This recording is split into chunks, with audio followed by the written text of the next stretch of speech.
Astronomy पे ध्यान दें तो शायद हमारे देश का भला होगा। इधर हम देख रहे हैं पिछले 10 साल से जितना पॉजिटिव कैंपेन होना चाहिए पॉजिटिव कैंपेन नहीं है। सकारात्मक सोच के साथ कोई बहुत ज्यादा चीजों को सरकार नहीं अपनाती है, लेकिन सरकार ये पहली ऐसी है जो नकारात्मक कैंपेन को बढ़ा रही है। फॉर एग्जाम्पल, किसी को पर्सनल इमेज डैमेज करनी हो तो उसके लिए इनके पास विज्ञापन भी है, खर्चा भी है, और विज्ञापन के साथ साथ जो एजेंसीज हैं उनसे समझौता करते हैं कि विज्ञापन आपको तभी मिलेगा जब आप ये काम जो सरकार का है ये आपको करना पड़ेगा। तो इधर जो फेक न्यूज, फेक एजेंडा जितना इस सरकार में चल रहा है कभी हम लोग कल्पना नहीं कर सकते थे।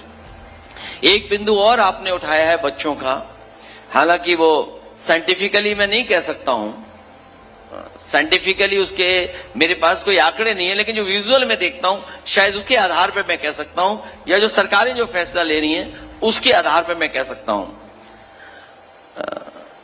पहले जब हम बच्चे थे और स्कूल में पढ़ते थे तो कम लोगों की आईसाइट वीक होती थी, लेकिन इधर देखता हूं मैं किसी भी स्कूल में आप चले जाओ बच्चों की बड़े पैमाने पर आईसाइट कमजोर हो रही है। उसका कारण मोबाइल भी हो सकता है, लैपटॉप भी हो सकता है, आईपैड भी हो सकता है, ये टीवी हो सकता है एक्सपोजर टू स्क्रीन जो हो रहा है वो भी कारण हो सकता है। और दुनिया में हम लोग देख रहे हैं कि जो डेवलप्ड कंट्रीज हैं वो अपने यहां छात्रों को, बच्चों को मोबाइल और एक्सेस टू इंटरनेट बैन कर रहे हैं। शायद हमें उस दिशा में भी सोचना होगा। और जो आपने एजुकेशन और खासकर सेक्स एजुकेशन के बारे में कहा, क्योंकि जितना हमारा एक्सपोजर व्हाट्सएप पर, मोबाइल पर हो रहा है या इंटरनेट पर हो रहा है, सरकारों को उस दिशा में जरूर सोचना होगा। क्योंकि अगर हम अपना अच्छा समाज बनाना चाहते हैं और समाज को प्रोग्रेसिव रखना चाहते हैं तो कम से कम हमें जो डेवलप्ड कंट्रीज जिस तरीके से अपनी शिक्षा व्यवस्था को बना रहे हैं या जो बच्चों को शुरुआती दौर से अलर्ट कर रहे हैं, एजुकेट कर रहे हैं, शायद हमें उस दिशा में काम करना पड़ेगा। और जो आखिरी जो आपने सबसे महत्वपूर्ण सवाल उठाया है कि जो लोग ये कहते थे कि हम 400 पार, और 400 पार इसलिए कह रहे थे कि वो संविधान बदलना चाहते थे। हमारे देश की जनता जागरूक थी, वो बाबा साहेब भीमराव अम्बेडकर जी के संविधान को बचाने के लिए, और खासकर उत्तर प्रदेश की जनता ने भारतीय जनता पार्टी के वो साजिश षड्यंत्र को कामयाब नहीं होने दिया, उन्हें वोटों से हरा दिया, उनके लोकसभा के सांसद हार गए। अब वही काम ये लोग जो वोट से नहीं कर पाए वो सांसद खरीद करके करना चाहते हैं। इसलिए ये जो महत्वपूर्ण विषय उठाया है, क्योंकि उनका लक्ष्य कुछ और है, जो जिनके लिए नेशन फर्स्ट नहीं है, डोनेशन फर्स्ट है, और वो वन नेशन वन इलेक्शन का जो सपना देख रहे हैं वो इसलिए देख रहे हैं क्योंकि जिस तरह की प्रोसेस आपने बताई है, जेरीमैंडरिंग के माध्यम से वो कॉन्स्टिट्यूएंसी को ज्योग्राफिकली ऐसा डिवाइड कर देंगे कि विपक्ष के लोग जीत ही नहीं पाए, और अपना कम्युनल एजेंडा इतना हावी कर देंगे, हर स्तर पर इतना कम्युनल एजेंडा हावी कर देंगे कि विपक्ष के लोगों के पास कोई जवाब नहीं होगा। लेकिन प्रभु श्री राम जी की कृपा है कि भारतीय जनता पार्टी डोनेशन के मामले में फंस गई, और ये प्रभु श्री राम की कृपा है कि तमाम लोग उसमें बिल्कुल एक्सपोज हो गए हैं कि जो चढ़ावा चोरी कर सकते हैं वो हमारा वोट चोरी क्यों नहीं कर सकते, सांसद क्यों नहीं चोरी कर सकते। इसलिए हमें बहुत सावधान रहना पड़ेगा अपने देश को बचाने के लिए, और जो देश हमारा है वो हमारा पीछे। अभी आपका सवाल ले लेंगे, इसके बाद अभी आपका सवाल ले लेंगे। जो हमारी हिंदुस्तानियत है, जो हमारा भाईचारा है, जो हमारा भाईचारा और हिंदुस्तानियत है, उसको ये खत्म करना चाहते हैं।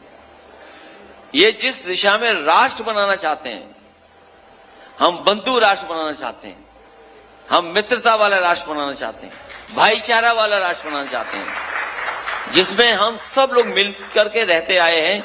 इसीलिए सबसे बड़ा खतरा ये हिंदुस्तानियत को पैदा कर रहे हैं, उसके लिए हम लोग लड़ेंगे।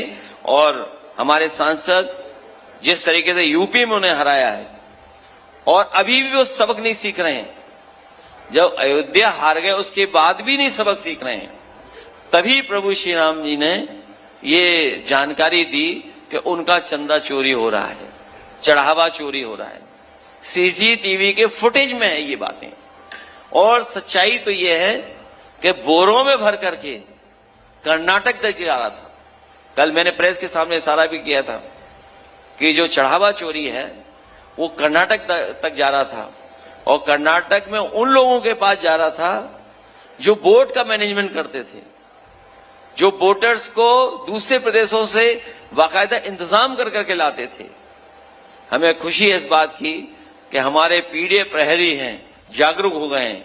इस बार वो कर्नाटक के लोगों का इंतजार करेंगे उत्तर प्रदेश में कि वो कब आएंगे। Thank you sir. एक सवाल अभी उधर आप अपना पूछना चाह रहे थे, बताएं बताएं बताएं अपना सवाल बताएं। आपकी आवाज वैसे बुलंद है, आप बताएं ना अपना सवाल।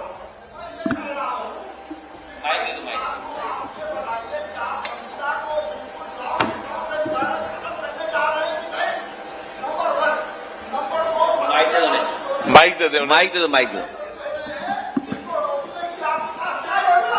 ठीक दो।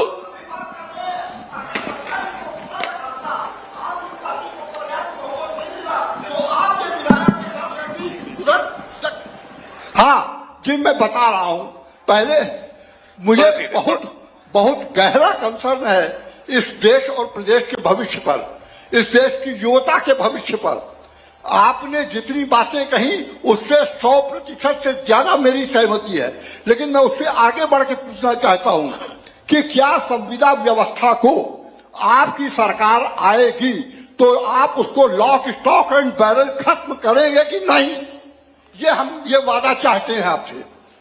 दूसरी बात, आपने जो टेलीविजन के जरिए जो तमाम बातें कही गई, पहले मुझे ये लगता है कि जो संवैधानिक मूल्य हैं उनके प्रति हमारी कितनी निष्ठा है, हम इसकी परीक्षा कर रहे हैं। माफ कीजिएगा महोदय, मुझे ऐसा लगता है कि आप अपने पीडीए प्लान को लेकर जितने सिंसियर हैं, हमारी धर्मनिरपेक्षता या सेकुलरिज्म को लेके उतने सिंसियर नहीं है। क्योंकि माफ कीजिएगा अगर मेरी गलती हो तो I would like to be corrected कि जो अप्रोच आपको शुरू से ही बुलडोजरिंग और बुलेट जो इनकाउंटरिंग के विरुद्ध जो शुरू से जो आपको अभियान लेना चाहिए था वो आपने नहीं लिया। ये माफ कीजिएगा अगर मेरी रीडिंग गलत है तो मैं माफी चाहूंगा, लेकिन मुझे ऐसा लगता है। दूसरी बात कि सवाल पूछ लें, सवाल पूछ लें। हाँ, सवाल पूछ रहा हूँ कि जो दूसरी पार्टियों के विधायक और सांसद चोरी जा रहे हैं, डकैती हो रहे हैं, वो नहीं रोक पाए उसके पास, आपके पास उसको रोकने का क्या प्लान है? धन्यवाद। ठीक है, धन्यवाद। कई महत्वपूर्ण सवाल आपने उठाए हैं कि हम अपने विधायक और सांसदों को कैसे रोकेंगे। समाजवादी पार्टी पीढ़ियों से जुड़े हुए लोगों की पार्टी है, पीढ़ियों से हम लोग जुड़े हुए लोग हैं, तो इसलिए जल्दी टूटने वाले हम लोग नहीं हैं। क्या बात। और दूसरा, हमारे जितने भी सांसद विधायक हैं, ज्यादातर पीड़ा एक सी है उनकी, हम उसी पीड़ा से बंधे हुए लोग हैं। और जो बात आप कह रहे हैं कि कैसे हम लोग नहीं सवाल उठाए हैं इनकाउंटर को लेकर के, अगर आर्काइव में देखोगे तो सबसे ज्यादा फेक इनकाउंटर पे अगर किसी ने बात रखी है तो समाजवादी पार्टी ने रखी है। और कई ऐसे परिवार हैं जिनको हम लोगों ने आउट ऑफ वे जाके कानूनी भी मदद की है, और उसका परिणाम यह है कई जगह पर पुलिस के लोग जेल में हैं। मैं जौनपुर का उदाहरण दे सकता हूं।